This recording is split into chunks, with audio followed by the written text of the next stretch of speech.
Assim nós chegamos ao nosso último tópico. Estamos estudando Lucas capítulo 12, do versículo 13 ao versículo 21, a parábola do rico insensato. E agora nós vamos ao último tópico, o último versículo do texto, o versículo 21, que tem como título tópico: a verdadeira riqueza é ser rico para com Deus. Mas antes eu gostaria então de trazer uma retrospectiva aqui, para que a gente situe, se você só está vendo a última parte do nosso estudo aqui sobre o texto de Lucas capítulo 12 e o verso 13 ao 21.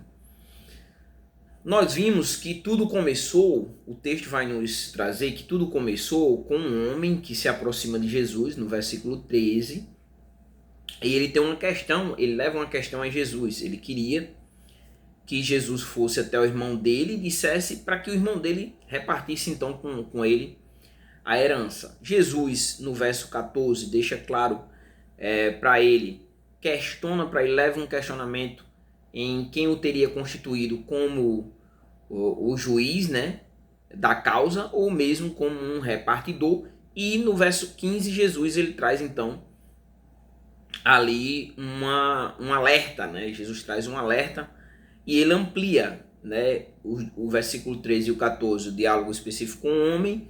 Versículo 15, Jesus amplia e ele diz ao povo, né, traz um alerta: cuidado, evitai todo tipo de cobiça, pois a vida do homem não consiste na grande quantidade de coisas que ele possui. E aí Jesus conta uma parábola do versículo 16 em diante.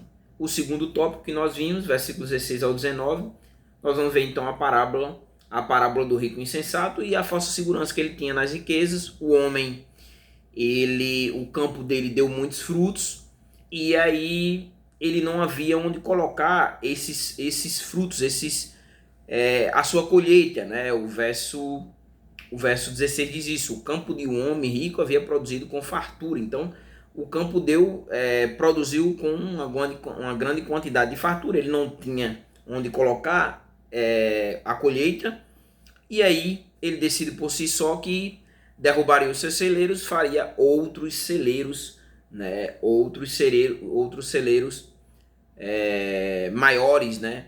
Versículo 18, né? Edificarei outros maiores, derrubaria os seus, né? Derrubarei os meus celeiros e edificarei outros maiores, e nele colocarei o meu cereal, né? E os meus bens, né? Então a produção em si.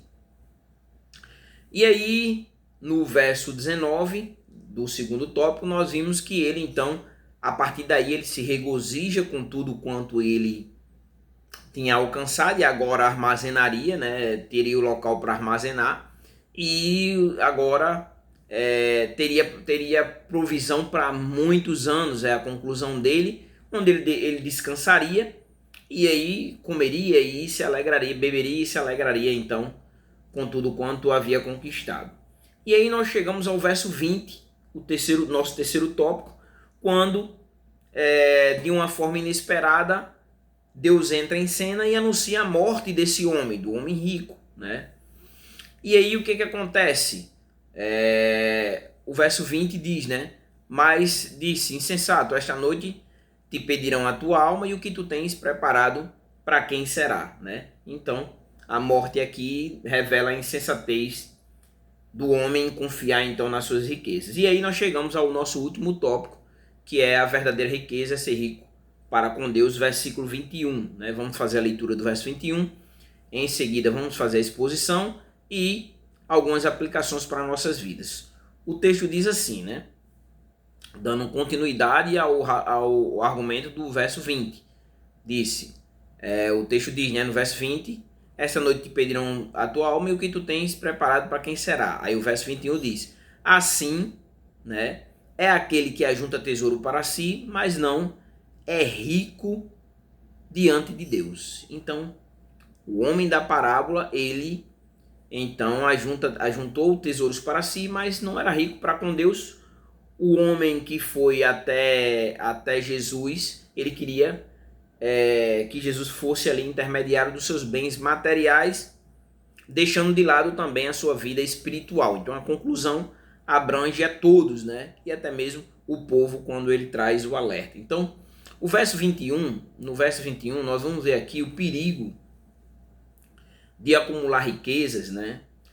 Não é errado acumular, você ser rico, você ser precavido, você se organizar, né? Ter uma boa gestão do seu dinheiro, não é errado, não tem problema nenhum com isso. Esse não é o erro. Mas o perigo é você focar nisso e você esquecer de Deus, né?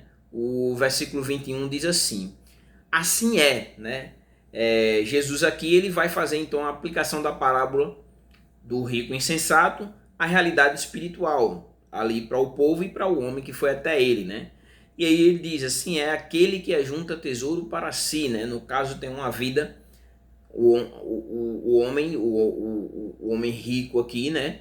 Ele tinha uma vida então centrada no acúmulo e na satisfação pessoal. Nós vemos isso no versículo 19, onde ele diz: armazenasse muitos bens para vários anos, descansa, come, bebe e alegra-te, né?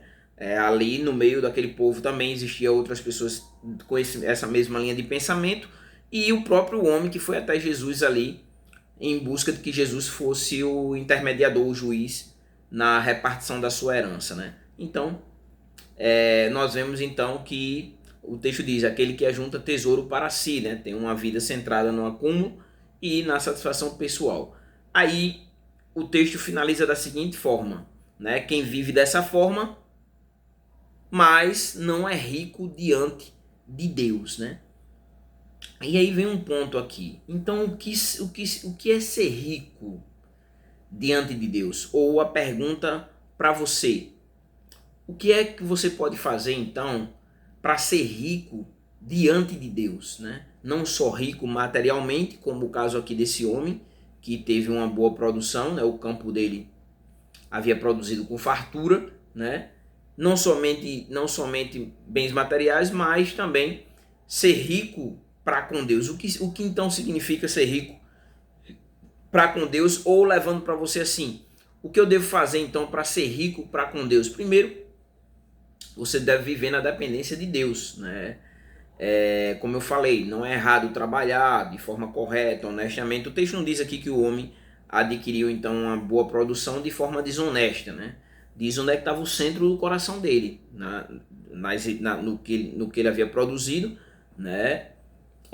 E no seu cereal ali na sua produção, e não em confiar em Deus, ou mesmo ter uma vida espiritual, depositar em Deus a sua confiança, né? Sua dependência, mas naquilo que ele havia adquirido. Então, como eu posso ser rico para com Deus? Vivendo então na dependência de Deus. O apóstolo Paulo fez isso, né?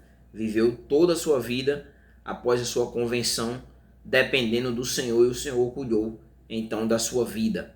Um outro ponto: como que eu posso ser rico para com Deus? Como é que eu posso ser rico então para com Deus? É viver pela fé, né? Viver na dependência de Deus, primeiro ponto. E o segundo ponto, viver pela fé. Quem fez isso? Quem é o pai? Quem é o pai na fé das três maiores religiões monoteístas do mundo, né? Judaísmo, cristianismo e islamismo. Abraão. E Abraão viveu pela fé. Quando nós vamos lá para o texto, mais precisamente de Gênesis, no capítulo 12, nós vamos ver isso. O Senhor ali, Deus, no capítulo 12, Deus chama Abraão e ali ele faz promessa, né? E o Senhor disse assim: o Senhor disse a Abraão: sai da tua terra, do meio dos teus parentes e da casa de teu pai, para a terra que eu te mostrarei, né? Farei de ti uma grande nação, te abençoarei e engrandecerei o teu nome, e tu serás uma bênção. Abençoarei os que te abençoarem, e amaldiçoarei quem te amaldiçoar, e todas as famílias da terra serão abençoadas por meio de ti. E Abraão faz o quê? Abraão deixa tudo para seguir as ordenanças de Deus, né? O chamado de Deus, né? Então, como é que eu posso ser rico para com Deus? Vivendo pela fé, vivendo na dependência de Deus, vivendo pela fé e vivendo em obediência à palavra de Deus, que é a palavra de Deus. Ela é lâmpada e luz, lâmpada para os meus pés e luz para o meu caminho, né? O salmista traz exatamente isso. Então, vive em obediência a palavra de Deus. Quem viveu dessa forma, né? Temos vários personagens, mas podemos focar em um, Daniel. Daniel, ele mesmo tendo sido levado cativo, ele optou por não se contaminar ou mesmo não se desviar do seu caminho, do centro da vontade de Deus, mas permanecer fiel a Deus, né?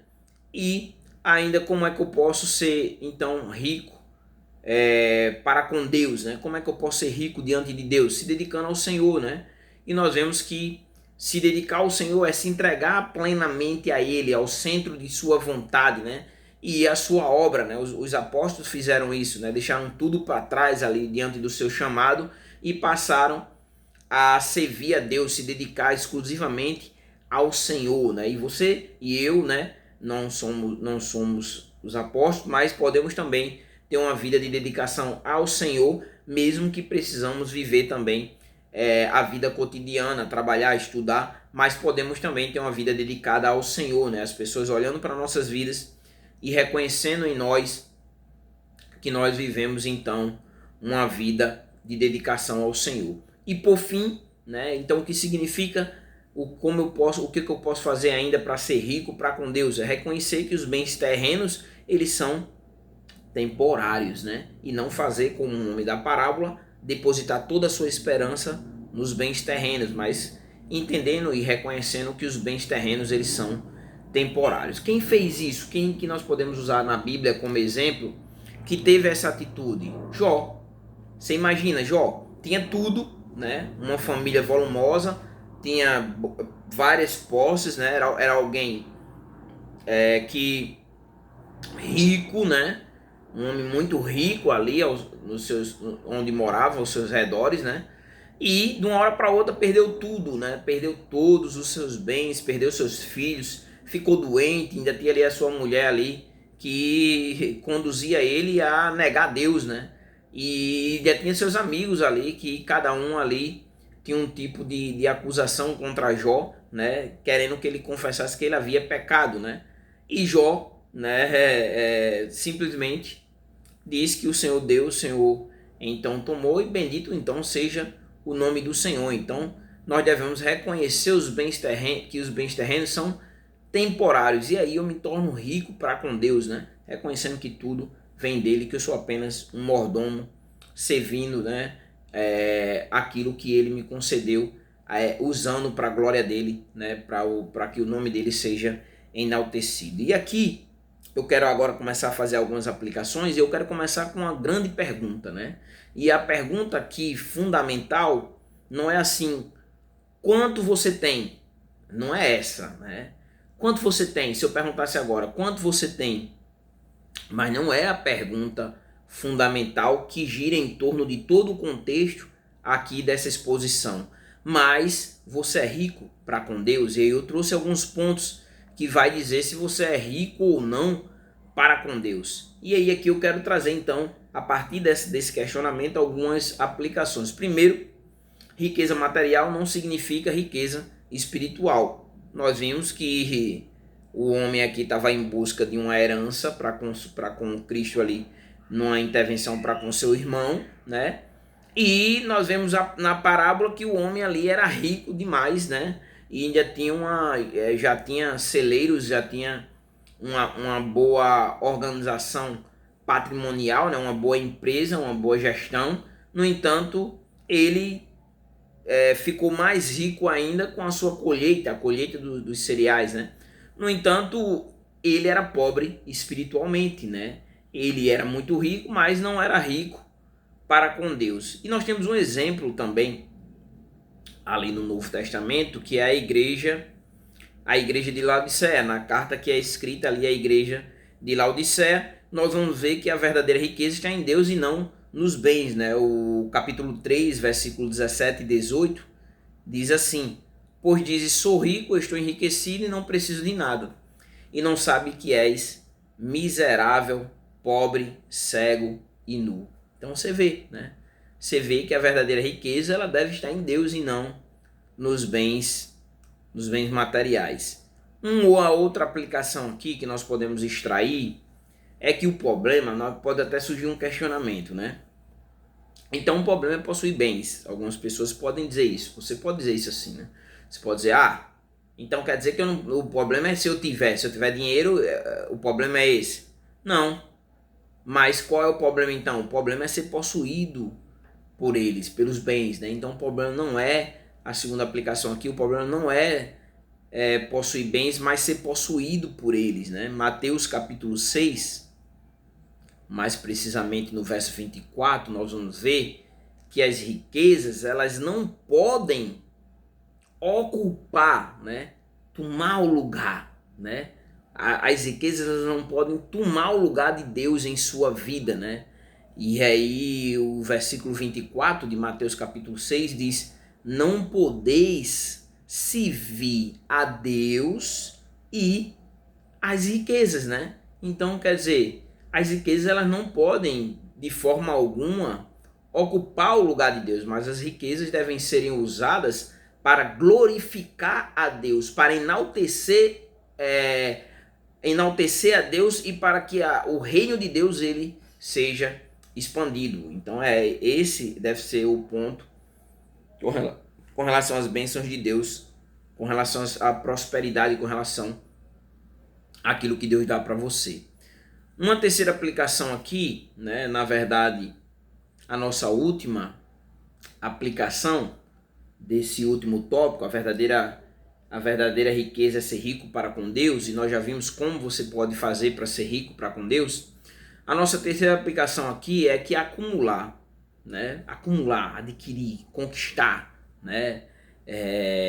Mas, no entanto, acumular sem considerar Deus, acumular, enriquecer, adquirir, né? E deixar Deus de lado, vai revelar uma visão equivocada da vida, que era o que o homem, veja aqui, verso 19. Então direi a mim mesmo, armazenaste muitos bens para vários anos, descansa, come, bebe e alegra-te. Porque é uma visão equivocada? O verso 20 diz, esta noite te pedirão a tua alma, ou a tua vida e o que tu tens preparado para quem será. Nós podemos então morrer a qualquer momento, né? No Evangelho de Mateus, dois versos aqui interessantes que dialogam sobre isso. Mateus capítulo 6, versículo 19, versículo 20, vai nos mostrar que o discípulo ele deve buscar tesouros de valor eterno. Então esse é o ponto, né? Você deve trabalhar, você deve conquistar, sim, mas ao mesmo tempo você tem conquistado ou tem buscado tesouros de valor eterno. Eu quero pegar só parte dos versos aqui que diz assim, o verso 19, não ajunteis para vós tesouros na terra. Veja, não ajunteis tesouros na terra. E o verso 20 diz, né, para contribuir com essa colocação, mas ajuntai para vós tesouro no céu. E aí é onde está, né? O final aqui é que nós devemos ser, então, nós devemos ser ricos para com Deus e entendermos como lidar com os bens que nós adquirimos, né? Mesmo que seja como aqui no texto, como aqui na parábola, de forma honesta, mas como que você lida com esses bens, né? E como essa interação, a prosperidade material e vida espiritual, como elas se entrelaçam, né? Que lugar fica Deus em sua vida, no seu dia a dia, no seu cotidiano, diante da sua busca por prosperidade, por conquista? Em que lugar está Deus, né? Ou, né, hoje, se acontecesse como aqui o texto diz, a parábola diz, né? Se hoje o Senhor pedisse, né, a tua vida, ou se chegasse o momento de você morrer hoje, como que você então se apresentaria diante de Deus, né? E tudo que você conquistou, o que seria feito, né? Muitas vezes até mesmo o que você deixa, o que eu vou deixar, o que alguém deixa como herança é destruído em pouco tempo, né? Algo que foi construído por anos e anos e anos é destruído em pouco tempo, porque aquelas pessoas que ficaram não dão valor àquilo que nós conquistamos, e muitas vezes aquilo que você conquista, que deve ser usado para a glória de Deus durante o período da sua vida, você simplesmente acumula e não utiliza para a glória de Deus, e quando você acaba morrendo, se desgastando e no fim, né, correr atrás do vento, né? É simplesmente correr atrás do vento, não chega a lugar nenhum e ainda pode prestar contas, vai prestar conta, né, daquilo que o Senhor concedeu, agraciou a sua vida. Porque o texto aqui deixa claro, né? O campo de um homem rico havia produzido com fartura. O que foi que produziu com fartura? O campo, né? O campo é o que? Natureza. Natureza, ela produz, mas pode haver prejuízo, né? Praga, alguma coisa. Mas se não houve, quem foi que agraciou? Deus, o próprio Deus, ele agracia aqui no texto as nossas vidas também. Deus nos dá graça, nos dá saúde, nos dá força, abre as portas no lugar certo para que a gente adquira. E aí nós devemos ter cuidado com o que vamos fazer com aquilo que nós adquirimos, para que não caiamos então no mesmo caminho desse homem rico aqui da parábola e esqueçamos de Deus. O pecado aqui é que ele esqueceu simplesmente da existência de Deus, né? E passou a viver, a se sentir seguro diante da vida, que nós sabemos que nós somos como uma vela que hoje está acesa e amanhã se apaga. Então é isso, a gente então finaliza toda a exposição, né, do texto de Lucas, capítulo 12, versículo 13 ao versículo 21, e então até a nossa próxima exposição, o nosso próximo estudo sobre os textos bíblicos. É isso.